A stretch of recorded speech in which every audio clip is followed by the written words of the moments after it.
দেশৰ ৭৬ সংখ্যক গণৰাজ্য দিৱস দেওবাৰে অসম বিধানসভাত বিভিন্ন কাৰ্যসূচীৰে উলহ মালহেৰে উদযাপন কৰা হয়। অসম বিধানসভাৰ বাকৰিত আয়োজিত অনুষ্ঠানত বিধানসভাৰ অধ্যক্ষ বিশ্বজিৎ দৈমাৰীয়ে জাতিৰ পিতা মহামানৱ মহাত্মা গান্ধীৰ প্ৰতিমূৰ্তিত শ্ৰদ্ধাঞ্জলি অৰ্পণ কৰাৰ পাছত ৰাষ্ট্ৰীয় পতাকা উন্মোচন কৰে। ৰাষ্ট্ৰীয় পতাকা উন্মোচন কৰি দিয়া ভাষণত বিধানসভাৰ অধ্যক্ষ দৈমাৰীয়ে অসমবাসীক ৭৬ সংখ্যক গণৰাজ্য দিৱস উপলক্ষে অভিনন্দন জনায়। অধ্যক্ষ দৈমাৰীয়ে আমাৰ দেশৰ স্বাধীনতা সংগ্ৰামীসকলক তেওঁৰ ভাষণত গভীৰ শ্ৰদ্ধাৰে স্মৰণ কৰে। তেওঁ ইতিমধ্যে ৭৫ বছৰ সম্পূৰ্ণ কৰা ভাৰতৰ সংবিধানখনৰ প্ৰণেতাসকলকো শ্ৰদ্ধাৰে সোঁৱৰণ কৰি এখন শক্তিশালী দেশ নিৰ্মাণৰ উদ্দেশ্যে অশেষ কষ্ট কৰি তেওঁলোকে সংবিধানখন প্ৰণয়ন কৰাৰ বাবে গভীৰ কৃতজ্ঞতা জ্ঞাপন কৰে। আজিৰ এই পবিত্ৰ দিন, এই মুহূৰ্তত ভাৰতৰ গণৰাজ্য দিৱস পালন উপলক্ষে মই সকলো অসমবাসীলৈ শুভেচ্ছা জ্ঞাপন কৰিছোঁ। আমি সকলোৱে জানো আজিৰ দিন আমাৰ ভাৰতীয়সকলৰ কাৰণে অত্যন্ত গুৰুত্বপূৰ্ণ আৰু গৌৰৱৰ দিন। 1950 চনৰ 26 জানুৱাৰীত আমাৰ সংবিধানখন আমি গ্ৰহণ কৰিছিলোঁ। সংসদত গৃহীত হোৱাৰ পিছত আৰু সেইদিনাৰ পৰাই ভাৰতে এটা গণৰাজ্য দেশ হিচাপে আমি মৰ্যাদা পাইছোঁ। আজিৰ এই বিশেষ দিনটোত আমি নিশ্চয় স্মৰণ কৰিব লাগিব যিসকলৰ নেতৃত্বত, যিসকলৰ ত্যাগত ভাৰতে ব্ৰিটিছৰ পৰা স্বাধীনতা পাইছিলে, তেখেতসকলক, যিসকল আমাৰ স্বাধীনতা সংগ্ৰামী নেতা, আজি মই তেখেতসকলক স্মৰণ কৰিছোঁ আৰু তেখেতসকলৰ প্ৰতি মই শ্ৰদ্ধা জ্ঞাপন কৰিছোঁ। আৰু এই স্বাধীনতাৰ পোৱাৰ পিছত গোটেই ভাৰতবৰ্ষ এক হৈ পালে আমি কেনেকৈ আগবাঢ়ি যাওঁ, তাৰ কাৰণে আমি সবকে আকোৱালি ল'ব পৰা কিছু নীতি গ্ৰহণ কৰাৰ প্ৰয়োজন আহিল। আৰু সেই নীতি গ্ৰহণ কৰাৰ বাবে সংবিধান ৰচনাৰ কামটো চলিলে। কনষ্টিটিউৱেণ্ট এছেম্বলি, য'ত আমাৰ গোপীনাথ বৰদলৈ ডাঙৰীয়া, সাদুল্লাহ চাহাব এই কনষ্টিটিউৱেণ্ট এছেম্বলিৰ সদস্য আছিলে। অসমৰ পৰা এইটো গৌৰৱৰ কথা যে দুজনকৈ কনষ্টিটিউৱেণ্ট এছেম্বলিৰ সদস্য আছিলে তেতিয়া। আৰু এই কনষ্টিটিউৱেণ্ট এছেম্বলি অসমৰ সমাজ জীৱন, অসমৰ জনগোষ্ঠী, অসমৰ ভৌগোলিক বিভিন্ন কথাবিলাক তাত তেখেতসকলৰ দ্বাৰা প্ৰতিফলিত হৈছিলে। আৰু সেই হিচাপে সংবিধানত নৰ্থ ইষ্টৰ বিষয়ে, অসমৰ বিষয়ে কিছু বিশেষ অধিকাৰ, কিছু বিশেষ ক্ষমতা তাত অন্তৰ্ভুক্ত হৈছিল। অধ্যক্ষ দৈমাৰীয়ে অনুষ্ঠানত অসম আৰক্ষী বাহিনী আৰু NCC কেডেটসকলৰ আকৰ্ষণীয় কুচকাৱাজ পৰিদৰ্শন কৰে। অনুষ্ঠানত অধ্যক্ষগৰাকীয়ে 10ম অসম আৰক্ষী বাহিনী, NCCৰ প্ৰথম অসম বেটেলিয়ন, গোপাল বড়ো উচ্চতৰ মাধ্যমিক আৰু লিটিল ফ্লাৱাৰ হাইস্কুলৰ কেডেটসকলৰ অভিবাদন গ্ৰহণ কৰে। We have in front of us NCC cadets of 1st Assam Battalion saluting the dice. Following right behind is the NCC cadets of 60 Assam Girls Battalion representing Gopal Boro High School, led by Commander Cadet Kalika Paloi.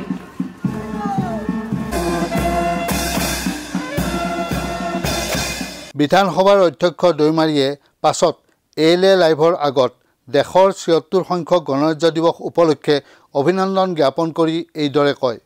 গৌৰৱৰ কথা যে ভাৰতবৰ্ষ মানে বিভিন্ন ৰজা মহাৰাজাৰ দ্বাৰা পৰিচালিত এটা দেশ আছিলে, মানে অঞ্চল বিশেষে আমাৰ মানে বেলেগ বেলেগ এটা নিয়ম নীতি সমাজৰ ৰীতি নীতি সেইটো আছিলে আৰু ব্ৰিটিছে সেইটো বহু বছৰ শাসন কৰাৰ পিছত আমাৰ মানে কি কয় তাত নিজৰ পৰম্পৰা মতে যিটো অঞ্চলখন পৰিচালনা কৰা সমাজখন পৰিচালনা কৰা ব্যৱস্থা সেইবোৰ নাইকিয়া হৈ গৈছিলে।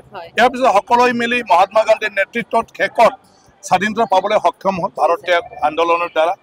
ইয়াৰ পিছত ভাৰত হিচাপে একেলগে চলিবৰ কাৰণে ভাৰত এটা সাৰ্বভৌমত্ব দেশ হিচাপে সেইটো গঠন কৰি আমি এটা দেশৰ নাগৰিক হিচাপে সবে একেলগে আমি চলি যাওঁ এটা চিষ্টেমৰ মাজত থাকি। এই কথাটো আহি পৰাৰ পিছত সংবিধান তেতিয়া আম্বেদকাৰ ডাঙৰীয়াৰ দায়িত্বত ৰচায়ন কৰিবলৈ দিয়া হৈ গ'ল আৰু আম্বেদকাৰ ডাঙৰীয়াৰ নেতৃত্বত আজি এই সংবিধানখন মানে ৰচনা কৰা হৈ গ'ল আৰু এই সংবিধানটো 1950 চনৰ 26 জানুৱাৰীয়ে সংসদত সেইটো গৃহীত হৈ গ'ল আৰু সেই দিনৰ পৰা সকলো ভাৰতীয়ই মানে এটা কি কয় সবে স্বাধীনতা পাবলৈ সক্ষম হ'ল আৰু নিজৰ নিজৰ অঞ্চলবিলাকত জাগাবিলাকত নিজৰ নিজৰ ৰীতি নীতিৰে চলিবৰ কাৰণে এই সংবিধানে আমাক মানে অধিকাৰ দিলে আৰু যাৰ কাৰণে এই দেশখনত বিভিন্ন জাতি জনগোষ্ঠী আজি নিজৰ নিজৰ পৰিচয়টো লৈ ফালে নিজৰ ভাষা কলা সংস্কৃতি সমাজৰ ৰীতি নীতিক লৈ ধুনীয়াকৈ চলিব পাৰিছে। কোনেও কাৰো ওপৰত কোনো আপত্তি নাই। সেয়া বহুত ডাঙৰ কথা আজি হোৱাৰ কাৰণে আমি ইমান ফিল নকৰোঁ, কিন্তু সেইটো সময়ত যেতিয়া ব্ৰিটিছৰ পৰা ভাৰত স্বাধীন হ'ল বৰঞ্চ অসমখন বেলেগ মানে কি কয় নীতি নিয়মেৰে চলিছিলে। আমাৰ ৰাজস্থান বেলেগ নিয়ম নীতিৰ মাধ্যমেৰে চলিছিলে, পাঞ্জাব বা অন্যান্য ৰাজ্যবিলাকে বা আমাৰ নৰ্থ ইষ্টৰ বিভিন্ন ৰাজ্যবিলাকতো বেলেগ বেলেগ সমাজৰ ৰীতি নীতিৰে চলিছিলে।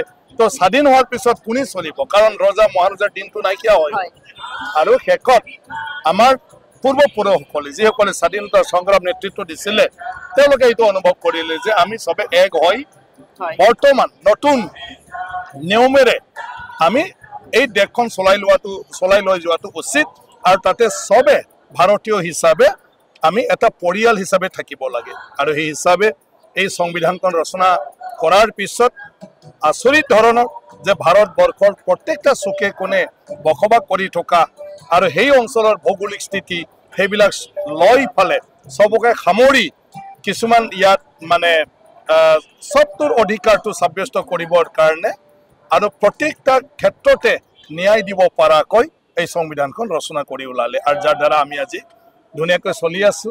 অসম বিধানসভাই মই অধ্যক্ষ হোৱাৰ পিছত আমি সেইটো জাকজমকতাৰে পালন কৰোঁ আৰু আজিও আমি পালন কৰিছোঁ। সবে ইয়াত ধুনীয়াকৈ অংশগ্ৰহণ কৰিছে, মই সকলোকে শুভেচ্ছা জ্ঞাপন কৰোঁ। গণৰাজ্য দিৱসৰ এই অনুষ্ঠানত শিল্পীসকলে মনোমোহা সাংস্কৃতিক কাৰ্যসূচীও প্ৰদৰ্শন কৰে।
होती है